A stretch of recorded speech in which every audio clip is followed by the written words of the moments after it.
Entrance into the opulent mansions of Newport, Rhode Island was once reserved only for the ultra-rich. Today, visitors to this seaside town can get their own glimpse at what life might have been like during the Gilded Age. Now anyone can tour these historic, one-of-a-kind homes.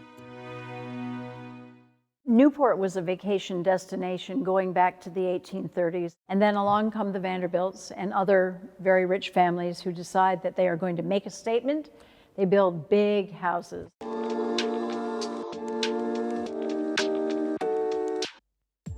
The crown jewel of these Gilded-era structures is the breakers, designed by famed architect Richard Morris Hunt for Cornelius Vanderbilt II in 1895.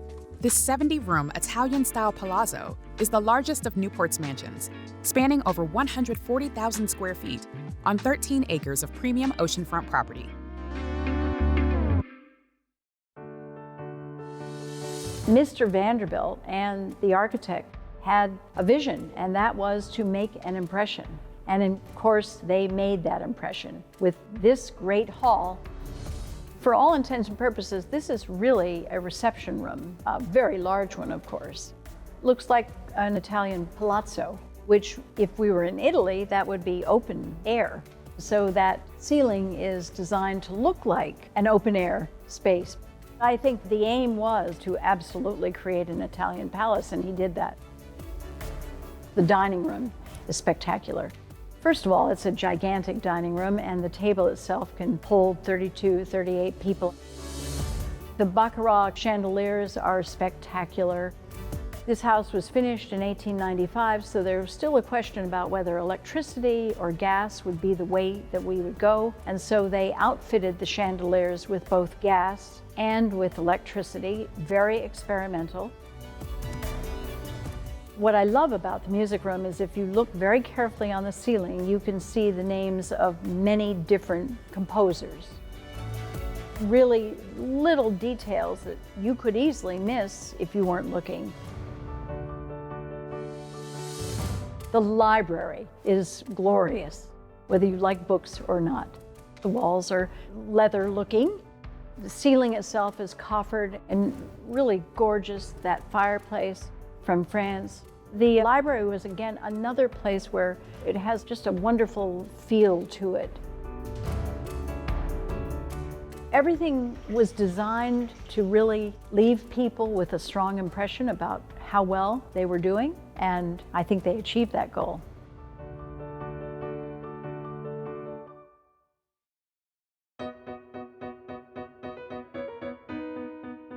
A few blocks away on the famous Bellevue Avenue is another Vanderbilt home designed by Richard Morris Hunt. A birthday gift for William Vanderbilt's wife, Alva, the marble house cost $11 million in 1892, $7 million of which was spent on the 500,000 cubic feet of marble used throughout the house. Marble House is a house that you walk in and you can't help but go, wow. It has an absolutely fascinating history because Alva Vanderbilt knew what she wanted. She gave instructions about what she wanted. She wanted a room that would show off her interest in Gothic art, and she created the Gothic room. It was the only room of its kind anywhere in the country, a really phenomenal room. Right next to the Gothic room is what's called the Gold Room. That's the room where you would have had a dance. It's the ballroom. So it is really known colloquially as the Gold Room. It is a beautiful room, and one can only imagine the sorts of parties that were held in that room.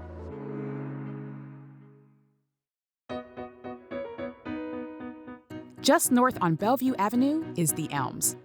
Completed in 1901 for coal baron Edward Julius Berwind, this French-inspired mansion is known for its grand entrance and exquisite collection of Venetian art inside, and its meticulous garden outside. The Elms is a little different than the Breakers and Marble House. It is a little less overstated. It is very elegant. Many people who come to visit Newport and see all of our houses say, I could live here. It's very simple, but of course, it's not simple at all. The ballroom has a very elegant view to it, and a lot of very famous people were entertained in that. The dining room is spectacular because it looks like wood, but it's all beautifully carved plaster.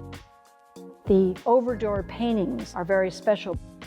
We were able to buy back the Venetian over-door paintings that you can see in the dining room, gone from the house for more than 60 years, and finally back home in the Elms. That was one of the most exciting acquisitions that we were ever able to make. It now completes the room. I love history and I love architecture, and I know that what we have here is very special. If you are interested in American history, these are the statues to that history.